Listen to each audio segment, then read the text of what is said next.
Il est 20h30, bonsoir à tous, je vous la séance du conseil municipal. J'ai besoin d'une secrétaire, Mme Rousseau. Alors, nous avons les pouvoirs, Mme Robin donne pouvoir M. Kubrick, M. Escalbert donne pouvoir M. Gauthier, Mme Guérin donne pouvoir Mme Pierre, et Mme Cyr donne pouvoir Mme Chable. 4 pouvoirs. Bon, je passe le registre, je fais signer le registre. Je vais vous donner connaissance des décisions qui ont été prises. Le 22 mars, nous avons acheté un véhicule utilitaire carrossé Ben pour un montant de 28 500 €. Nous avons acheté un chariot élévateur télescopique pour 69 000 €. Des travaux de climatisation du local informatique et du premier étage de la mairie sont prévus pour 18 389 €. Il y a eu un accord cadre de signer pour les bons de commande pour les travaux de voirie attribués à FH pour un maximum de 450 000 € pour 36 mois. C'est un 450 000 maximum. Donc c'est en fonction des besoins. Ensuite, le 22 février, les conventions d'occupation des domaines publics, parking de la plage d'Atarière, attribuées à toi pour 150 mètres carrés, au prix de 1 500 € par an de loyer. Le 11 mars 2019, il y a eu un certain nombre de conventions concernant, d'une part, à titre gratuit, une mise à disposition pour le département concernant le centre de PMI, dans un local de 30 mètres carrés. Donc, c'est un contrat qui a été signé pour 5 ans. Le 14 mars, il y a eu plusieurs conventions d'occupation à titre précaire qui ont été signées concernant des terrains dont M. Touvron ne souhaitait plus exploiter. Il a changé l'orientation de sa ferme. Donc, ce terrain c'était une partie du terrain sur lequel il coupait les herbes, le fauchage des herbes qui se trouvent à côté de l'aérodrome. Donc, c'est M. Tessier qui a repris cette opération, et c'est une opération qui est faite à titre gratuit. Il récupère le fauchage et dans quoi il y met des animaux.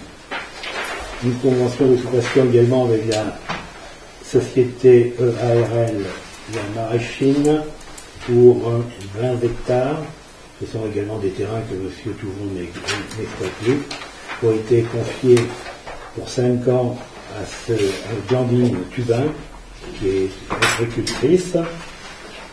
Le 16 mars 2019 a été confié également dans le même principe, puisque M. Touvron n'exploite plus cette surface de 12 hectares à M. Violet. Également, donc le prix c'est 60 € de l'hectare. Et concernant celui d'avant, c'est également 60 € d'hectare. Une convention du 22 mars concernant le fauchage du terrain communal par les bourgs, c'est-à-dire par M. Touvron, concernant une surface il n'y a pas la surface. Il y a le numéro des lots, mais il n'y a pas la surface totale. Donc c'est le même principe qu'il y avait précédemment. Il récupère l'ensemble de ce qu'il a coupé et il l'utilise pour ses animaux. Et donc c'est une convention qui est également signée pour 5 ans. Une deuxième convention, toujours avec le ARI des Bourgs, c'est-à-dire M. Damien Touvron, concernant 46 hectares, dans lequel il doit laisser 3000 m² près du point d'eau pour les chasseurs. Voilà. C'est une convention qui a été signée également, qui existait précédemment et qui a été renouvelée pour 5 ans.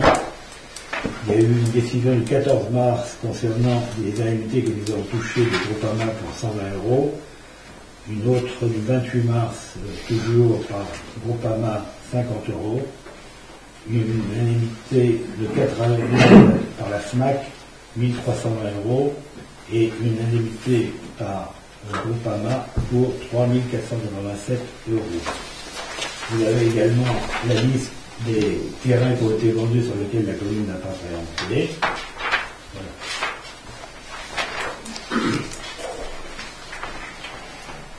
Si je peux me permettre, l'occupation de la tonne des 3000 m² autour de la tonne affluent le point d'eau, qui est une partie pour les chasseurs et une partie pour les photographes.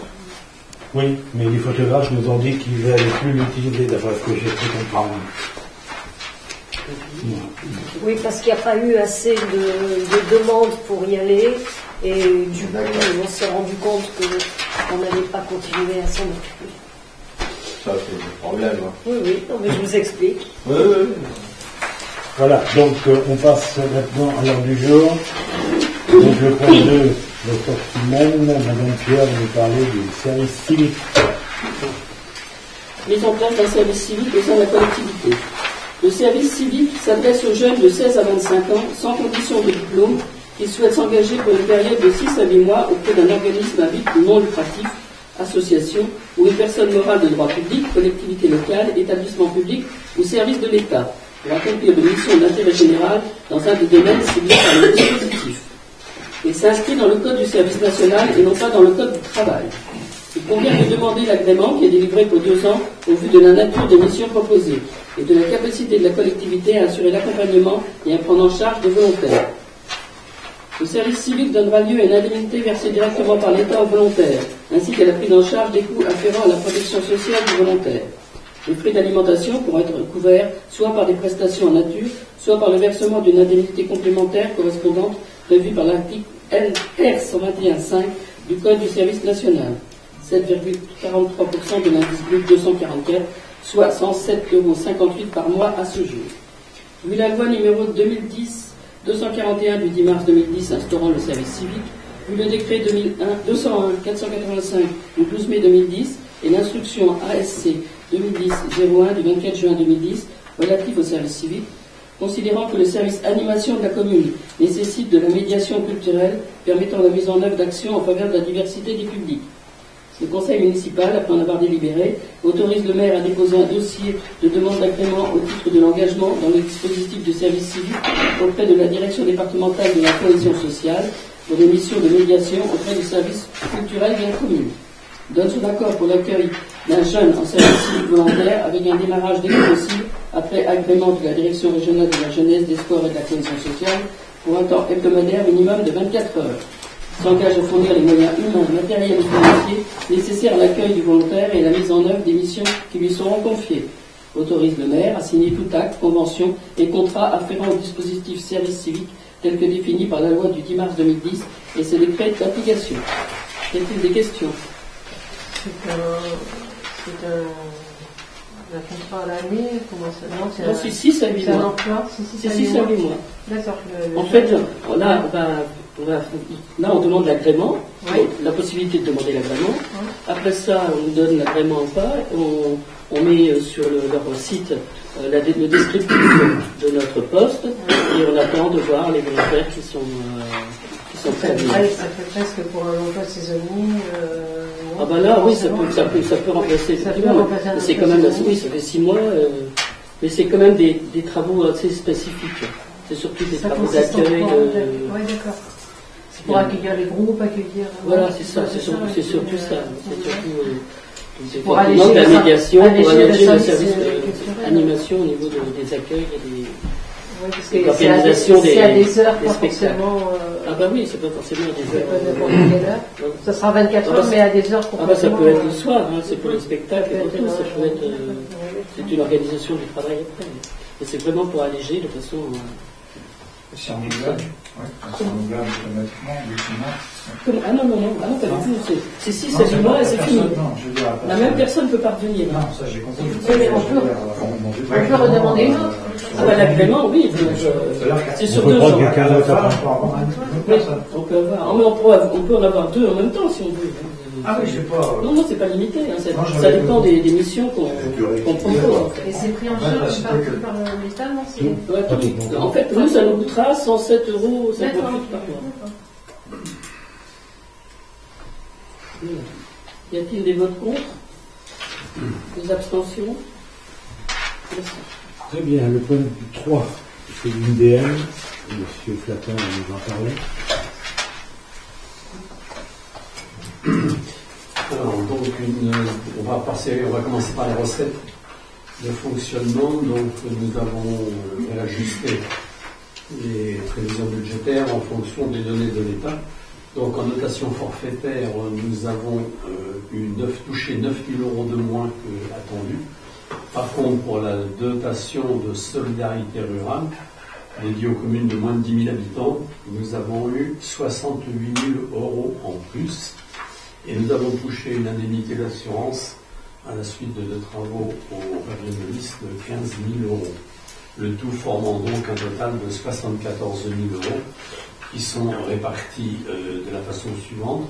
Autres frais divers, 7 000 c'est pour équilibrer les dépenses, et 67 000 € en autofinancement que l'on va retrouver tout à l'heure en opération de recettes dans les investissements.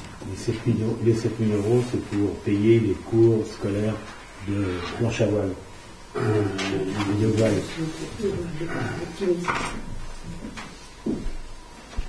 En ce qui concerne les dépenses imprévues, donc nous avons mis 7 000 € et nous avons dépensé 63 000 € pour augmenter le capital de la SPL.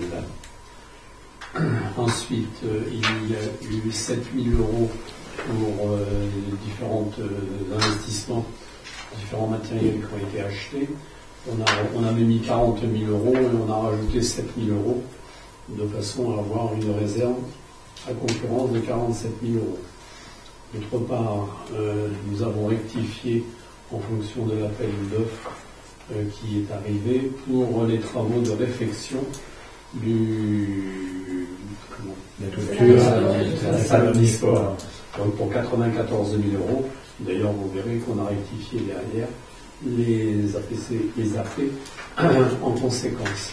Donc un total de dépenses de 171 000 € qui se trouve équilibré avec l'autofinancement qu'on a vu tout à l'heure, 67 000 € et la vente d'un terrain pour 104 000 €. C'est la vente d'une partie du terrain au Sweetie Park.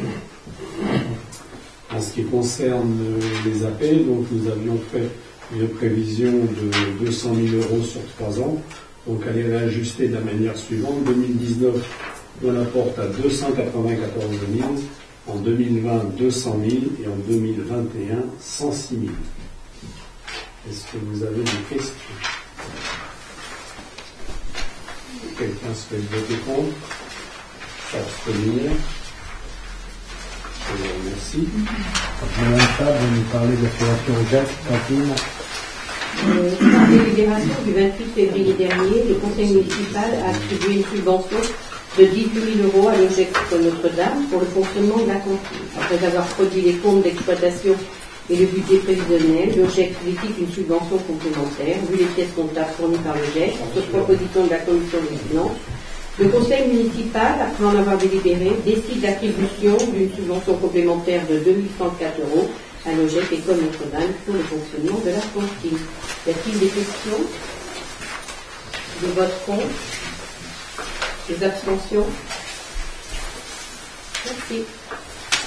Donc le point 5, justement, c'est la vente d'une partie de la propriété que nous avons achetée ce petit parc. Et c'est M. Lejeune qui va nous en parler. Délibération de principe de cession d'une partie de la propriété communale de Sweetie Park en vue de la réalisation d'un parking. Il est rappelé au conseil municipal que la commune est propriétaire des anciens terrains Sweetie Park, cadastrés AC numéro 28, numéro 29 et numéro 30, 6 au 155 boulevard du Maréchal de Lattre de Tassigny, pour une superficie totale de 17 740 m². La commune a été sollicitée par M. Abdallah Anis, gérant de la discothèque Ibiza, pour l'acquisition d'une surface de 4 000 m² en vue de la réalisation d'un parking pour son établissement. Dans le cadre de la sécurité routière et la prévention de la délinquance en Vendée, la préfecture préconise notamment aux gestionnaires d'établissements, à travers la signature d'une charte, d'avoir un parking pour assurer des opérations de prévention en matière de lutte contre la consommation excessive d'alcool afin d'améliorer la sécurité routière. Le projet de cession porterait sur une partie de la parcelle AC numéro 28 d'une superficie totale de 9 940 m², cette dernière étant à proximité de la discothèque. M. Abdallah Anis propose d'acquérir une superficie de 4 000 m² au prix de 26 € le mètre carré avec un paiement étalé sur 3 ans. Il est demandé au conseil municipal de se prononcer sur la cession d'une partie de la propriété communale, d'accepter la vente pour la réalisation de ce parking et de se prononcer sur l'étalement du paiement.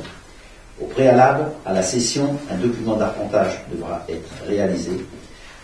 Alors, vu le courrier de proposition d'achat de M. Abdallah Anis, gérant de la discothèque l'Ibiza, le conseil municipal, après en avoir délibéré, donne un avis favorable à la cession d'une partie de la parcelle AC numéro 28, d'une superficie de 4 000 m², et accepte le projet de réalisation d'un parking et la proposition d'acquisition au prix de 26 000 € le mètre carré, ainsi que l'étalement du paiement sur plusieurs années ou pas. La commission des finances s'est prononcée à un avis favorable, mais souhaite que la société de M. Abdallah paye comptant son terrain. Estime quand même que voilà, l'étalement, je pense que quand la trésorerie de ces boîtes de nuit ne sont pas déficientes, voilà. Donc on vous demande de voter. Alors, est-ce qu'il y a des questions déjà? Est-ce que ça sera un parking matérialisé ou pas? Alors c'est un parking oui, qui va être matérialisé. Ils vont mettre dessus de la grève. Ils vont mettre voilà. C'est lui la clôturée, bien sûr. Voilà, il va être clôturé. Ah bah oui, avec une entrée, une sortie et une barrière, obligatoirement. Moi j'en ai une autre. Est-ce que vous avez étudié la possibilité d'une location? Non, ils n'ont pas parlé de location. Eux, non, mais vous? Non, c'est pas intéressant. Pourquoi? Déjà, alors, on peut vous dire que le prix est très bien, vendu. Voilà. Oui, mais étant donné que c'est pour de la sécurité routière à cause de l'alcool, dans la charte, il est bien précisé que les tenanciers des boîtes de nuit doivent avoir un parking. Oui, non, mais je n'ai pas dit le contraire. Voilà. Mais je suis tout à fait d'accord pour le fait du parking. Mais je vous demande, bon, pourquoi pas, lui louer une partie lui louer les 4 000 m² qu'il demande avec une convention municipale sans céder le terrain qui appartient à la commune. Mais dans la mesure où on lui fait un bail, donc c'est il perd la propriété du terrain. Non, mais là, vous ne faites pas un bail, vous le vendez. Non, mais si on le louait, vous voulez faire un bail en photovoltaïque à X années. Et puis, ouais, mais c'est-à-dire que là, et en plus, bon, il doit y avoir la barrière, c'est à eux à s'occuper de faire souffler les clients qui seraient. Non, mais je suis tout à fait d'accord. Le principe. Et quel serait l'avantage de le garder en bail? En location? Quel serait l'avantage de le louer? L'avantage de louer, c'est qu'il vous reste le terrain, les 4 000 m² restent à la commune. Oui, et puis en plus, étant donné que c'est pour la sécurité routière, vous pourriez faire plus ou moins un geste, c'est-à-dire le louer à un prix ridicule. Voilà. 3 000 € par an, par exemple. Bien sûr. Alors, vous savez combien il facture sa bouteille d'alcool? Non, j'en ai aucune idée, ça ne me concerne pas. Alors, faire un bail amphithéotique de combien d'années? J'en sais rien, 99 ans. À 3 000 €. Mais écoutez, pour votre information, pour qu'elle soit complète, ce terrain, on l'a acheté 150 000 €. Oui, je sais. 17 000 m² divisé, ça fait 8 € du mètre carré à peine. On le vend 26 € du mètre. Je crois qu'on fait une bonne affaire parce qu'il l'achète. Ah, mais je ne parle pas de faire une bonne affaire. Je vous parle. On travaille dans l'intérêt de la commune. Oui. Dans l'intérêt de la commune, là, c'est de vendre. Un intérêt qui est quand même important vis-à-vis de la jeune population qui picole un peu trop parfois. Mais justement, vous pourriez. Ça fait un geste. C'est pas eux qui vont payer. C'est gratuit. Pourquoi on fait un geste sur une activité commerciale? Serge, s'il te plaît. Il y a une chose que vous semblez ignorer, c'est que chaque propriétaire d'une boîte de nuit doit avoir un parking et doit assurer la sécurité des personnes qui sont présentes chez lui qui ont payé un ticket d'entrée. Donc il doit s'assurer que la personne doit être en mesure de reprendre le véhicule dans l'état. Donc maintenant, sa responsabilité, c'est lui que ça appartient. Donc on ne va pas s'engager, nous, commune, à avoir une barrière, entretenir une barrière. Mais je n'ai pas parlé d'entretenir une barrière ou d'avoir une barrière. Je laisser en charge de louer le terrain de 4 000 m². Je peux régulièrement m'exprimer, c'est ça? Je peux régulièrement m'exprimer. C'est une obligation qui le fait de s'assurer de la sécurité Oui, mais ça, des personnes. mais C'est bien pour laisser charger de lui. Non, mais monsieur le maire me l'a dit, d'assurer la sécurité des gens. Je ne l'ai pas dit, mais Pour ce que je le veux dire, faire. c'est que l'intérêt de la commune, c'est de le vendre, c'est pas de le louer. Quel est l'intérêt de le louer?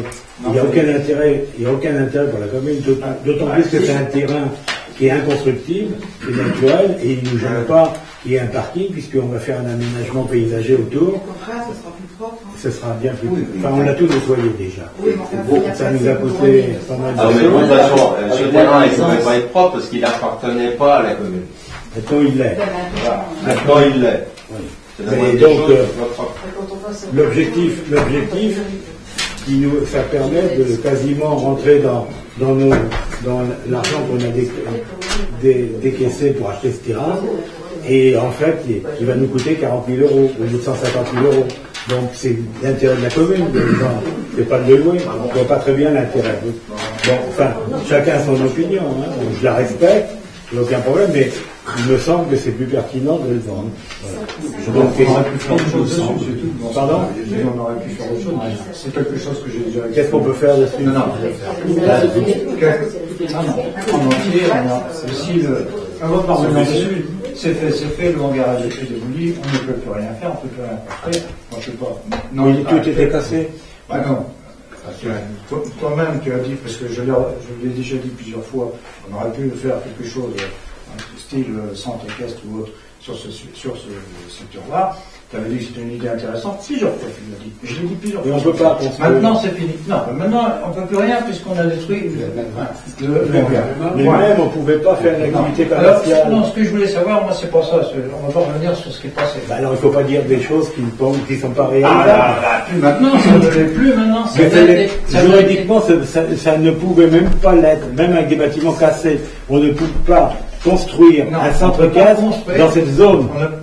Dans cette zone, c'est impossible. Ça l'a été, et puis le terrain le terrain ne nous appartenait pas. Non, mais on va pas revenir sur un projet qui n'est pas réalisable aujourd'hui. C'est terminé. Ce qui est terminé, c'est terminé. Non, c'est pas parce qu'on l'a cassé. Il ne faut pas raconter n'importe quoi. Mais je raconte pas n'importe quoi. Ce terrain est classé naturel. Il a été classé naturel avant qu'on l'achète. C'est maintenant qu'il a classé naturel, que je sache. Alors, mais par contre, quand c'était construit, ce qui était construit, mais tu en fais un champ de course où? Tu ne peux pas faire un champ de course? On va pas faire un champ de course dessus. Non, mais il fallait faire. Non, mais attends, moi la question que je voulais poser, parce que c'était pas ça. Pourquoi? Parce que tu ne peux même pas faire un centre d'entraînement pour les animaux. C'est impossible. Non. Je voulais poser la question. Aujourd'hui, la boîte de nuit, elle n'a pas de parking? Non. Non, c'est pour ça que je pose la question. Ils n'ont pas de parking. Non, mais j'ai compris que c'était pas une obligation. Non, s'ils ont Donc pas. maintenant, c'est une obligation. Oui, s'ils n'ont pas de parking, ils ferment déjà plus tôt s'ils ne se soumettent pas à la charte. Ils ne respectent pas la charte obligatoire. Voilà. Je pose la question. Non, mais là je l'explique. Et ce que je veux dire aussi, c'est qu'il faut penser aux riverains. Aller à un parking, il y aura pas de nuisance. C'est sûr. Il y a la sécurité des jeunes qui viennent. Parce que les jeunes se garent n'importe où sur le bord de route. Je l'ai souvent souligné ça. Et en même temps, ils sont tenus à faire de la publicité contre l'alcool. Enfin, c'est toute une charte. Il y a toute une obligation que les gens. Je les ai reçus. Et donc, pour nous, c'est important qu'il y ait un parking pour que cette boîte de nuit perdure. Parce que les jeunes ont besoin aussi d'aller en boîte de nuit. Dans le cadre des animations de la commune. Par contre, j'aurais une autre question, moi, c'est l'autre côté, parce que je suis passée cet après-midi comme ça, et l'autre côté, le restaurant, là, ça appartient toujours à la famille Bessières, parce que c'est complètement abandonné. Non, Vitropie. C'est eux qui ont racheté aussi. Ils vont faire une restauration rapide. Ils font de la restauration rapide. D'accord, parce que ça a l'air complètement abandonné. Non, ils ont des travaux prévus, mais. Ouais, d'accord. Quand on voit ça, ça fait vraiment. Ils vont les restaurer.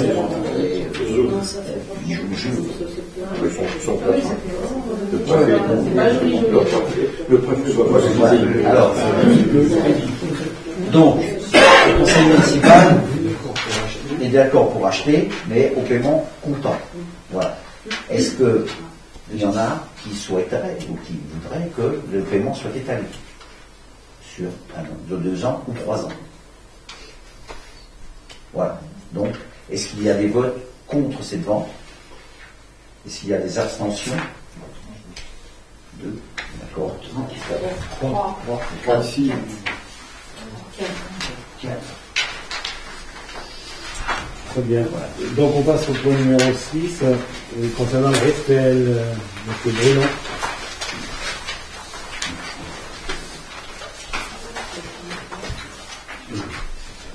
Ça marche pas, je sais pas. Donc la délibération du 6 décembre 2018. Ça doit marcher là. Non, ça marche pas. Le conseil municipal a approuvé la convention d'objectifs fixant les missions et les obligations de la SPL Office de tourisme et déterminant les moyens mis à sa disposition et l'engagement de la commune. L'article 2 de la convention prévoit notamment le versement d'une subvention communale d'un montant de 500 000 € payable à SPL par quart en début de chaque trimestre.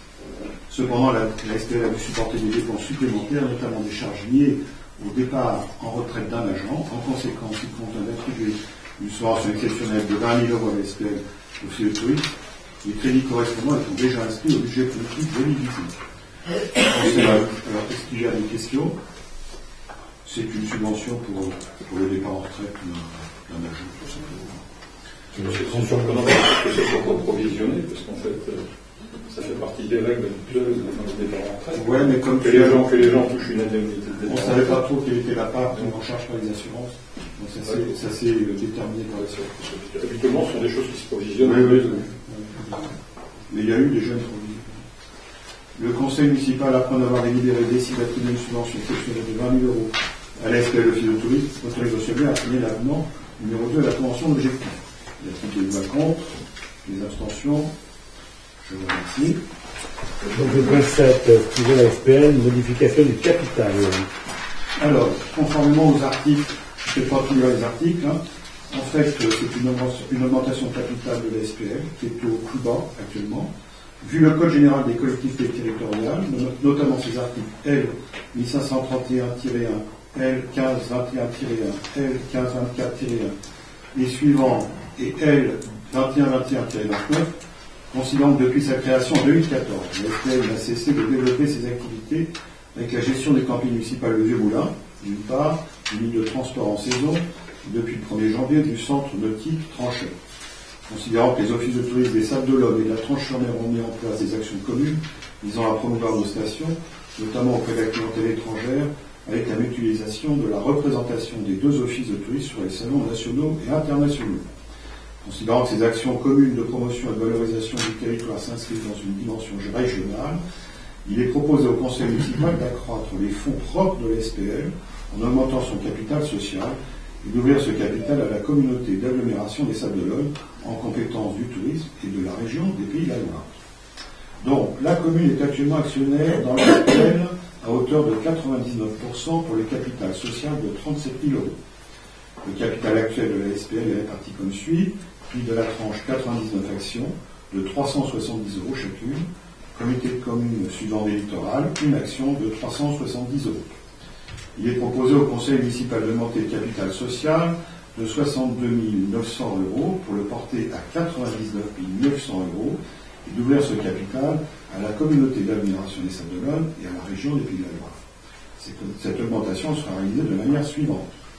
La ville de la Tranche, actionnaire principal, apporterait la somme de 62 530 € qu'on a vu tout à l'heure d'ailleurs dans l'ADN, et la communauté d'agglomération des Sables d'Olonne la somme de 370 €. La région des Pays de la Loire intégrant le capital de la SPL, ultérieurement par cession d'une action de la commune de la Tranche-sur-Mer. Ça ne pouvait pas se faire tout de suite.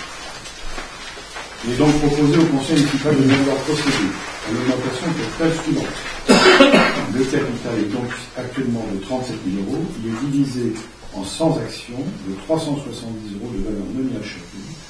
Il sera augmenté en numéraire d'une somme de 62 900 € par émission de 170 actions au prix de 370 €, soit la valeur nominale, pour être portée à la somme de 99 900 €. Il sera procédé à la suppression du droit préférentiel de souscription sur la totalité des actions émises, et leur souscription serait réservée à la ville de la Tranche-sur-Mer pour 169 actions, et la communauté d'agglomération des Sables d'Olonne pour une action, elle serait intégralement libérée. Les actions nouvelles seraient intégralement assimilées aux anciennes. La commune céderait une action à la région de Puy-de-Dôme, on l'a déjà dit, dès que le conseil régional aura délibéré. Au mois de juin. Pardon? En juin, au mois de juin. C'est en juin. De plus, vu l'article L1524-5, il conviendra d'augmenter le nombre de sièges au conseil d'administration afin que chaque collectivité actionnaire puisse y être représentée. Il est proposé au conseil municipal de bien vouloir procéder à l'augmentation du nombre de sièges au conseil d'administration de la façon suivante. Le nombre de sièges est actuellement de 11, il sera augmenté de 2 sièges pour le porter à 13. Ce nombre serait réparti comme suit: 10 pour la ville de la Tranche, 1 pour Sud-Rhin littoral, 1 pour la communauté d'agglo des Sables-d'Olonne et 1 pour la région des Pays de la Loire. Donc, est-ce qu'il y a des questions?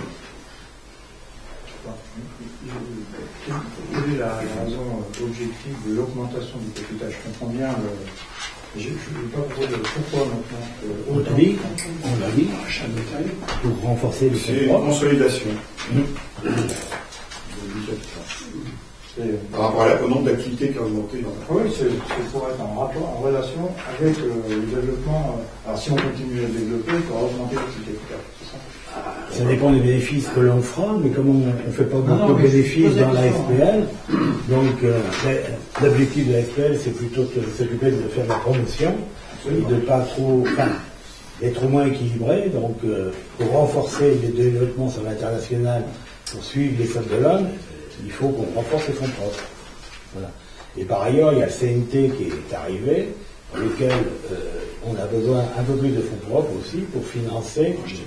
Vous savez bien qu'au niveau des salariés du CNT, et pendant 3 à 4 mois, de janvier à avril, on les paye et il n'y a pas d'activité. Donc il faut avancer en fonds de roulement des sommes un peu plus importantes. Donc ça permet de renforcer les capitaux et surtout de continuer à développer notre communication internationale avec les Sables-d'Olonne. On a un plan de développement. Ça, j'ai compris, mais je ne pas, il faut compléter les fonds propres. C'est soit augmenter les fonds propres, ou soit donner une subvention supplémentaire. Sauf que la subvention supplémentaire, on la passe en charge. Alors que le capital, ça va dans l'actif de la commune. Voilà. Donc le conseil municipal, après en avoir délibéré, décide de procéder à une augmentation de capital dans la SPL au fil de prise de la Tranche dans les conditions suivantes. Le capital actuel est fixé à 37 000 euros, il est divisé en 100 actions de 370 euros de valeur nominale chacune. Il sera augmenté en numéraire d'une somme de 62 900 euros par émission de 170 actions au prix de 370 euros, soit la valeur nominale pour être portée à la somme de 99 900 euros. Le droit préférentiel de souscription est supprimé sur la totalité des actions émises et est réservé au profit exclusif de la ville de la Tranche-sur-Mer pour 169 actions et de la communauté d'agglomération des Sables-d'Olonne pour une action. Les nouvelles actions seront intégralement libérées. La communauté d'agglomération des Sables-d'Olonne et la région Pays de la Loire sont agréées en qualité de nouveaux actionnaires. Les actions nouvelles seront intégralement assimilées aux anciennes. J'autorise Monsieur le maire à céder une action de la SPL de la Tranche-sur-Mer à la région Pays de la Loire dès que le conseil régional aura délibéré sur la prise de participation au capital de la société.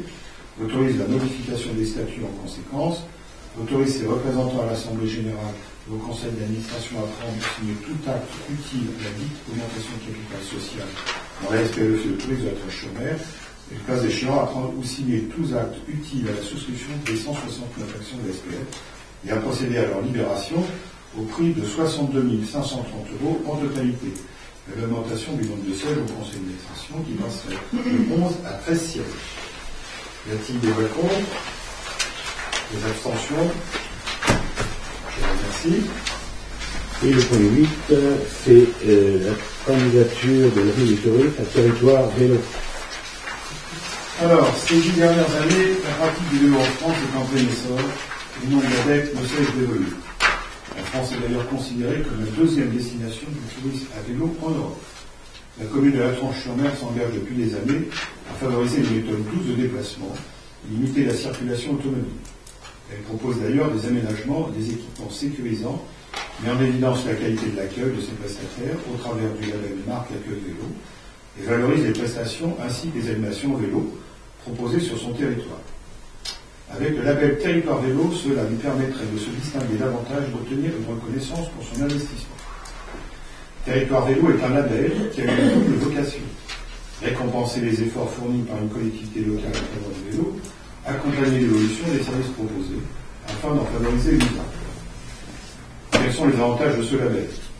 Une reconnaissance immédiate. Le label Territoire Vélo permet à la collectivité de se démarquer avec la mise en valeur de ses actions en faveur du développement de la pratique cycliste, urbaine, utile et de loisirs. Une garantie de qualité. Le label Territoire Vélo permet d'obtenir la caution de la Fédération française de cyclotourisme, gage de qualité pour les différents types. Une appartenance à un réseau dynamique. Le label Territoire Vélo permet à la collectivité d'intégrer un réseau d'échange. Ce fonctionnement accompagnera le développement qualitatif de chaque territoire vélo.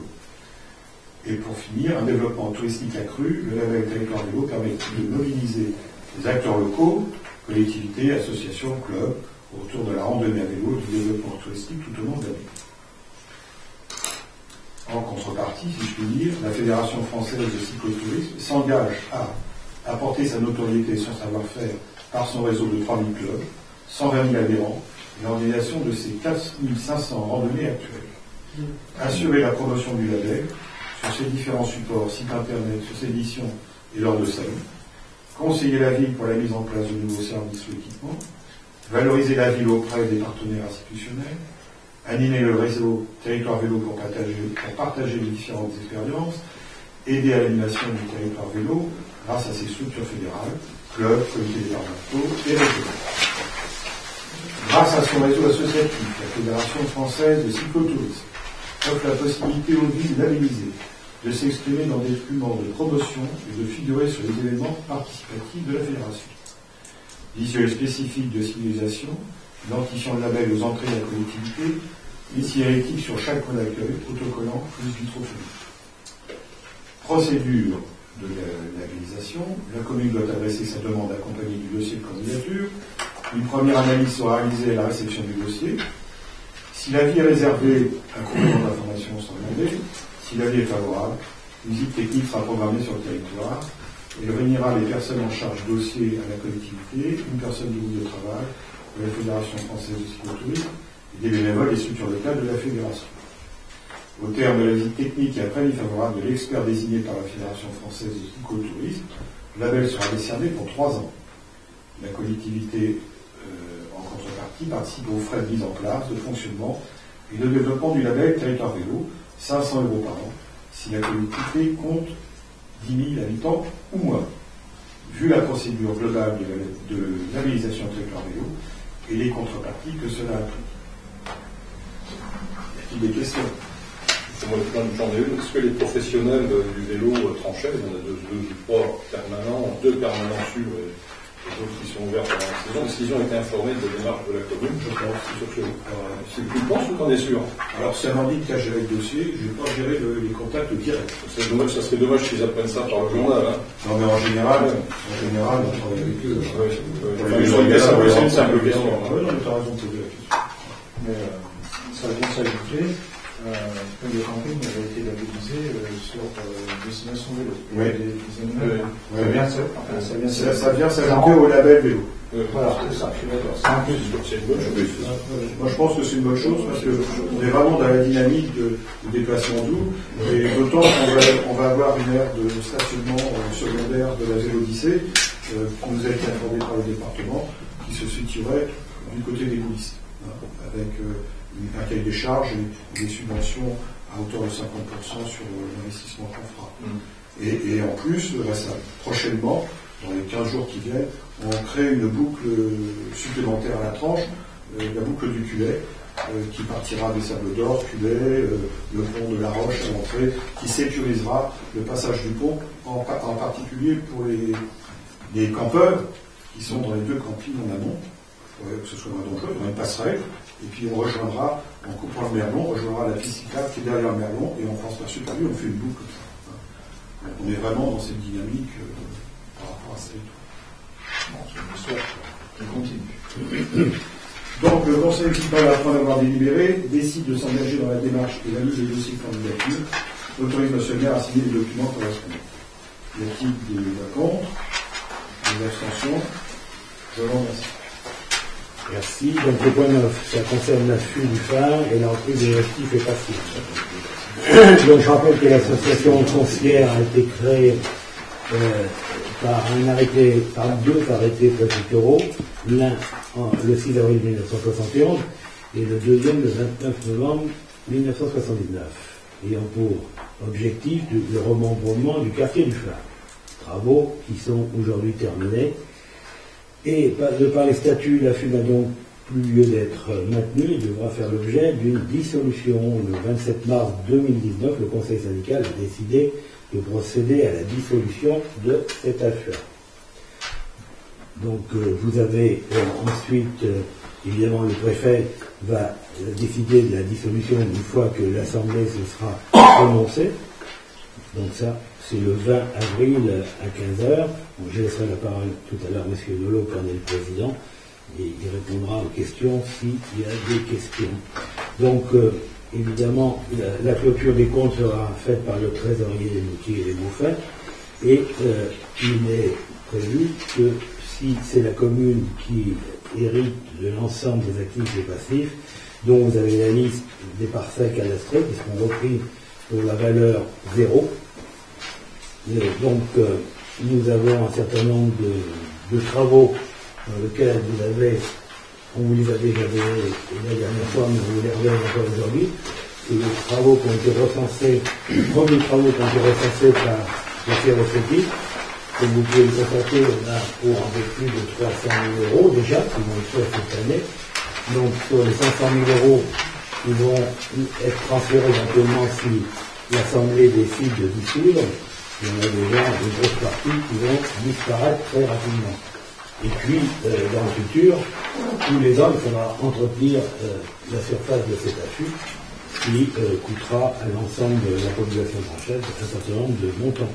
Les 200 000 € ne seront pas pérennes et vont être consommés dans les années futures. Et puis après, c'est la commune qui financera l'entretien compte tenu des surfaces qui sont très importantes. Et il y a toujours des travaux. Donc, avant de passer au vote, je vais vous laisser la parole, M. Nolot, et on pourrait répondre aux questions si toutefois il y a des questions. Alors, vous parliez des surfaces. Il y a 33 hectares, 69 centiares. Et sur les 33 hectares, 69 centiares, il y a une quinzaine d'hectares en dune et le restant en forêt. En ce qui concerne la trésorerie est faite principalement par les obligations qu'on avait prises il y a quelques années, des OAT. On le vient également, et la trésorerie se monte à 508 000 €. Voilà. Y a-t-il d'autres questions? Moi, j'en ai une toute bête.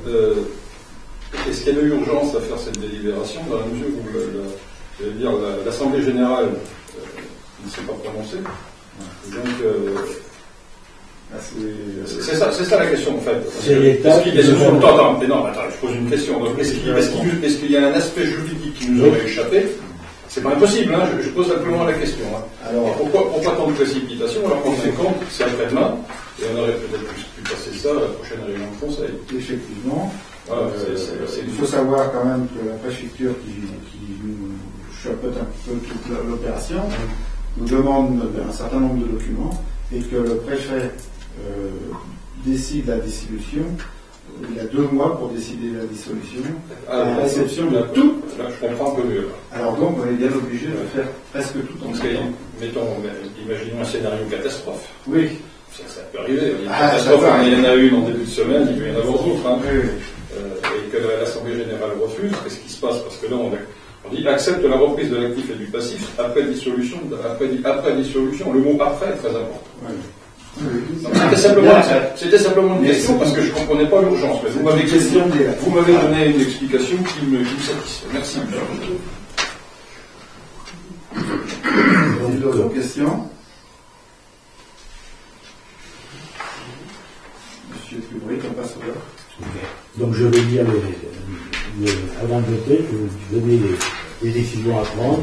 Donc le conseil municipal, après en avoir délibéré, accepte la cession gratuite au profit de la commune des biens immobiliers de la FUA, du phare, défini ci-dessus, s'engage à réaliser les travaux d'entretien des terrains et d'aménagement des accès de plage recensés par les services techniques, accepte la reprise de l'actif et du passif de la FUE après dissolution de l'association, autorise M. le maire à signer les documents correspondants. Et je précise que les deux syndics qui sont présents ici ne voteront pas par vote. Monsieur Tabar et moi-même. Y a-t-il des votes contre?